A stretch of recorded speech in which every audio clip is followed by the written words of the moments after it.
জামায়াত ইসলাম কখনো জুলাইয়ের চেতনাকে কখনো এটাকে অপব্যবহার করার কখনো চেষ্টা করেনি। এই জুলাইয়ের চেতনাকে বারবার আজকে যারা ক্ষমতাসীন দল আছেন তারাই জুলাইয়ের চেতনাকে ব্যবহার করেই তারা আজকে ক্ষমতায় এসেছে। জুলাইয়ের যে চেতনা সেটিকে আসলে আপনারা ক্ষমতার ভাগ পাওয়ার জন্য নানানভাবে ব্যবহার করছেন, সেই অভিযোগ আছে বিএনপির পক্ষ থেকে। আপনাদের যারা জোট সঙ্গী আছেন নির্বাচনে, আপনাদের সাথে যারা জোট সঙ্গী হয়েছেন এনসিপি, তাদেরকে নিয়েও এই জুলাই চেতনাকে নানান সময় ব্যবহার করার এক ধরনের অভিযোগ আছে।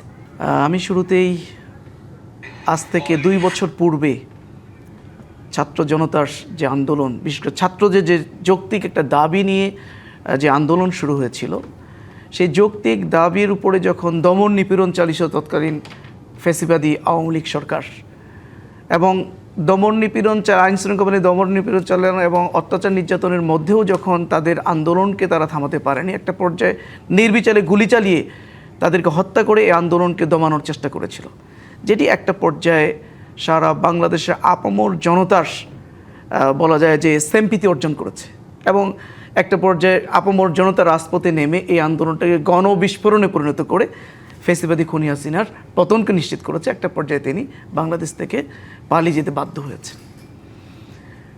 তো এই আন্দোলনে যারা জীবন দিয়েছিলেন, যারা আহত পঙ্গুত্ব বরণ করেছেন, আজকের দিনে আমি গভীরভাবে তাদেরকে স্মরণ করছি। আল্লাহ রাব্বুল আলামিন এর উত্তম যা যা তাদেরকে দান করুন।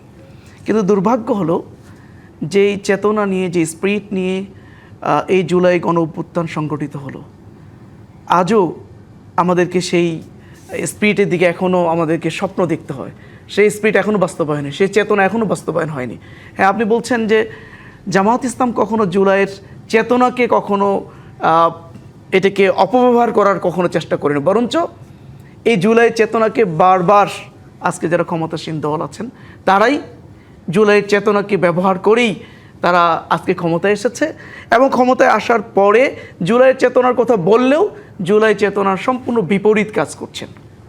আজকে আমরা যে 16 বছর আন্দোলন সংগ্রাম করে যে ফ্যাসিবাদী খুনি হাসিনা সরকারকে আমরা তার পতন ঘটিয়েছি, আওয়ামী লীগের পতন ঘটিয়েছি, এই পতনের পরও আজকে 1.5 বছর পর একটা নির্বাচন হলো। সেই নির্বাচনে যারা বিজয়ী হলেন তাদের কাছে মানুষের যে প্রত্যাশা ছিল, দেশের মানুষের যে প্রত্যাশা ছিল, শহীদ ফ্যামিলির যে প্রত্যাশা ছিল, আহত পঙ্গুত্ব বরণকারী মানুষের যে প্রত্যাশা ছিল, সেই প্রত্যাশার বিপরীত তারা বিপরীত এখন তার অবস্থান। নগদ নিয়ে এলো হার না মানা হার অফার। সর্বনিম্ন 10,000 টাকা রেমিটেন্স নগদে পাঠালে থাকছে স্বর্ণের হার জেতার সুযোগ। আপনারা যখন এই অভিযোগ করছেন, আপনাদের দলের তরফ থেকে নানান সময় এই সরকারি দলের পক্ষে হুঁশিয়ারিও দেওয়া হয়েছে।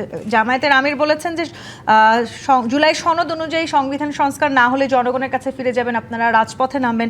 এগুলোর বিপরীতে আবার বিএনপি বলেছে যে ক্ষমতার ভাগ পাওয়ার জন্যই আপনারা এই হুঁশিয়ারি, এই হুমকিগুলো দিচ্ছেন।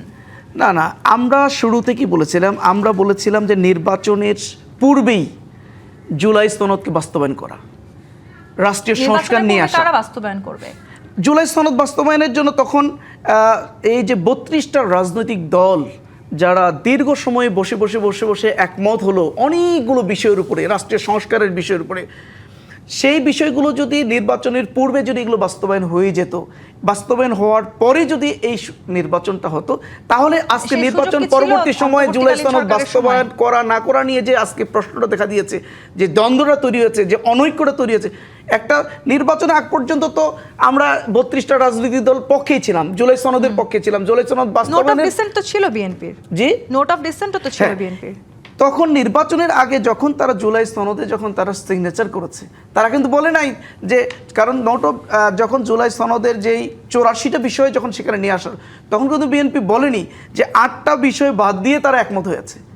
নোট অফ ডিসেন্ট থাকা মানেই তো সেই বিষয়গুলোতে তাদের যখন একটা দল গণভোটের পক্ষে, তাদের প্রস্তাবনার প্রেক্ষিতেই গণভোট অনুষ্ঠিত হলো এবং এই গণভোটের যে প্রস্তাবনাগুলো ছিল সেখানে কিন্তু নোট অফ ডিসেন্টগুলো বাদ দিয়ে কিন্তু প্রস্তাবনা ছিল না। যে গণভোটের যে 4টা প্রশ্ন, সেই প্রশ্নগুলোতে কিন্তু নোট অফ ডিসেন্ট বাদ দিয়ে ছিল না, সেখানে সবগুলোকে ইনক্লুড করেই কিন্তু গণভোটটা হলো।